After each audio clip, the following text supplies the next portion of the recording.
दोस्तों, यहाँ से अब कपिल के घर में मौत का सिलसिला शुरू होने वाला था।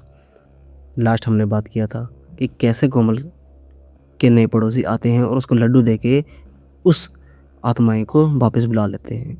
और उसी रात घर के बाद घर का तो माहौल बिल्कुल ही बदल गया था। अब वो कोमल पहले जैसे रही नहीं थी, जैसे वो रहती थी, हँसती थी, खेलती थी, बोलती थी। अब वो बिल्कुल चुप रहने लगी। कभी अचानक हँस देती, कभी अचानक दीवार को घूरती रहती थी।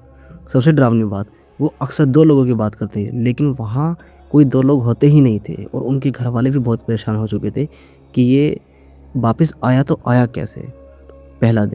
पहले दिन सुबह कोमल फर्श पे बैठी थी।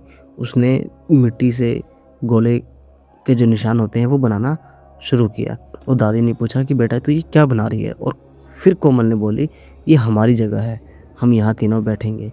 ये सब सुनकर दादी बिल्कुल रोने लगी और बोली, बेटा यहाँ कौन बैठेंगे?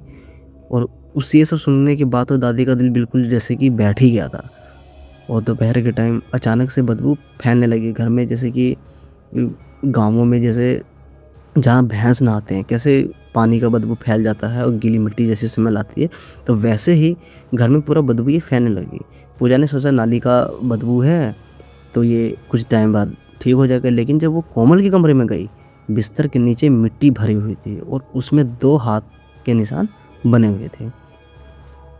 ये सब देखकर तो पूजा बिल्कुल ही शॉक हो गई कि ये क्या हो रहा है। रात के करीब 11:15 पर कोमल अचानक से उठ गई और धीरे से वो रसोई में गई, क्योंकि गांव के जो लोग होते हैं वो करीब 8 बजे 9 बजे वो सो जाते हैं और यहाँ 11 बजे का मतलब ये हुआ उनके लिए कि बहुत मिड नाइट था। वो कोमल जैसे ही वो उठी और वो धीरे से वो रसोई में जाने लगी और उसने एकदम से चाकू उठा लिया और दीवार पर खरोंचना शुरू कर दिया। जब कपिल ने ये सब देखा तो दीवार पर ये लिखा हुआ था, पहले कोमल। पूजा फिर बिल्कुल ही रोने लग गई उसको देख के, कि उसको पता चल गया कि अब ये जो लिख रही है अब वो पूरा होने वाला है। और दादी ने बोला कि पंडित को हमें बुलाना पड़ेगा सुबह, चाहे कैसे भी हो। फिर अगली सुबह जब पंडित आता है, जैसे ही वो दरवाजे के अंदर आता है उसका पैर एकदम से रुक जाता है और वो बोलता है कि अब ये बहुत शक्तिशाली आत्माएं हो चुकी है, अब ये मेरे कंट्रोल से बहुत ही बाहर हो गई है। और जैसे ही कोमल ने उसको देखा जिसके ऊपर भूत सवार था, दोस्तों, जैसे ही कोमल ने उसको देखा तो एकदम से उसने बोली, तू फिर आ गया। और ये आवाज़ बिल्कुल 2 बच्चों की थी, जैसे कि 2 बच्चे एक साथ बोल रहे हों। और तभी पंडित ने मंत्र पढ़ना शुरू किया, ओम काले भैरवाय नमः, ओम ह्रीं क्लीं चामुंडाय विच्चे नमः। जैसे ही उसने पंडित ने राख फेंकी, कोमल जोर से बिल्कुल चीखने लगी। घर की खिड़कियां बिल्कुल खुद ब खुद बंद होने लगी, दरवाजे जोर से धड़ाम धड़ूम बंद होने लगे और पंडित बिल्कुल पीछे फेंका गया। और जैसे वो पीछे फेंका उसके पेट में चोट लगी और वो ज़मीन पर वो गिर गया।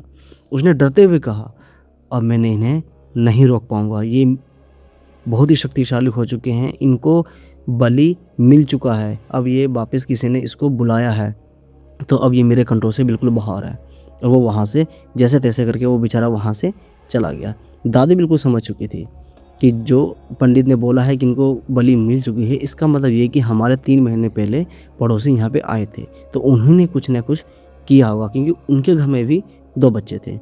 और करीब उसी रात के 2 बजे कोमल ज़मीन पर रेंगने लगी, मतलब जैसे भूत की फिल्मों में बच्चे या जो जिन पे भूत आता है वो पीछे उल्टा भार हो के वो बिल्कुल जो रेंगते हैं मकोड़े की तरह, वैसे मकोड़े की तरह रेंगने लगी। उसकी उंगलियां बिल्कुल मुड़ चुकी थी और वो बिल्कुल रो भी रही थी।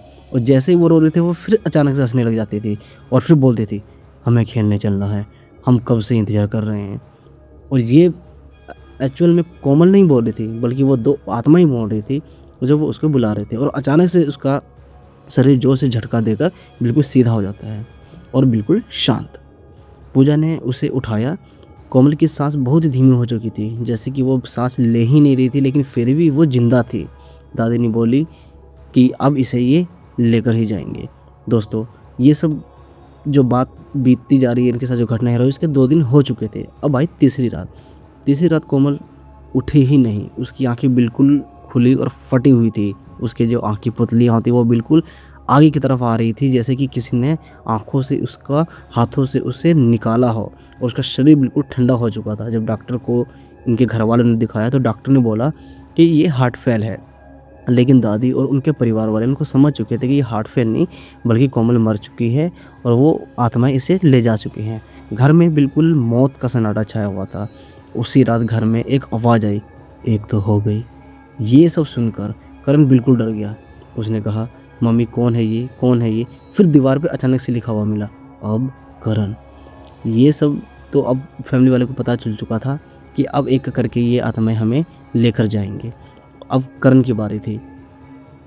अगले दिन उन फैमिली के पास खबर आती है दोस्तों कि जो पंडित उनका तांत्रिक विद्या करके जो उनके उस आत्माएँ से छुटकारा दिवाने वाले थे, वो अगले दिन वो चोट के कारण वो मर जाते हैं। और मरने का कारण ये होता है कि रात के करीब 2 बजे उसके कमरे में 2 बच्चे के पैर के निशान मिलते हैं और उसकी छाती पर मिट्टी होती है, कानों में मिट्टी, आँखों में मिट्टी और मुँह में बिल्कुल मिट्टी ठूँसा हुआ था। जैसे किसी ने हाथ से पकड़ के उसके मुँह में ज़बरदस्ती मिट्टी ठूँसा हुआ हो। और ये सब सुनकर तो बिल्कुल उसकी दादी तो काँप ही गई। इतना दर्दनाक मौत था कि जैसे कि वो तो बस नेक्स्ट लेवल का था। इस बात को जैसे मौत का जो सिलसिला हो रहा था, इस बात को करीब 2 महीने बीत चुके थे। घर बिल्कुल चुप हो गया था। सब दुखी में थे, इतना दुखी में थे कि कुछ एक-दूसरे से ज़्यादा बात भी नहीं करते। करण जो करण की बारी थी, जो दीवार पे लिखा हुआ था कि करण, वो अब बिल्कुल नॉर्मल दिख रहा था। लेकिन एक रात दोस्तों वो नींद में बोला, "दीदी बुला रही है।" वो अचानक से उसने दीदी का नाम लिया और दादी का दिल तो वहीं पे बैठ गया कि ये इसने क्या बोल दिया। फिर यहाँ से फिर 3 दिन 4 दिन के अंदर जो स्टार्ट होती है उनकी मौत का तांडव, वो बहुत ही भयानक होता है। करण दीवार पर ड्राइंग बना रहा था। अचानक से उसने 3 बच्चे बनाए दीवार पर। नीचे लिखा था, "हम 3 हैं।"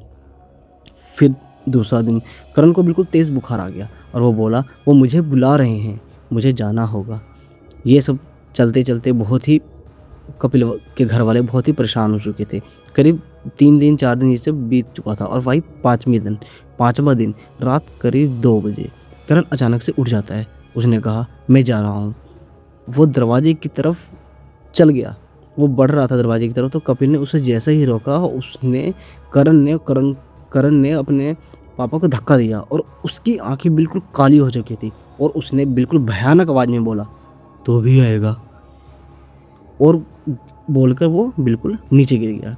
सुबह जब हुआ तो सुबह बिल्कुल नॉर्मल था, लेकिन सब परिवार नॉर्मल थे, लेकिन करण सुबह मर चुका था। कपिल ने अब बिल्कुल बेचारा फ्रस्ट्रेट हो चुका था इस चीज़ से, वो निकल नहीं पा रहा था कि उसके 2 बच्चे मर चुके हैं। अब घर में सिर्फ कपिल, उसके पापा और उसकी मम्मी और उसकी वाइफ रह गई थी। दादी बोली कि, "बेटे अभी हमारे साथ क्या हो रहा है, धीरे-धीरे लगता है कि हमारा पूरा वंश ही ख़त्म हो जाएगा।" और उसी रात कपिल ने आवाज़ सुनी, "अब आप।" मतलब बहुत ही गंदे आवाज़ में था, जो कि उसको लगा कि अब ये मेरे को भी यहाँ से लेके जाएँगे। फिर यहाँ से फिर कैसे दोस्तों परिवार की मौत होती है, नहीं होती, वो सब मैं आपको डिटेल में बताने जा रहा हूँ।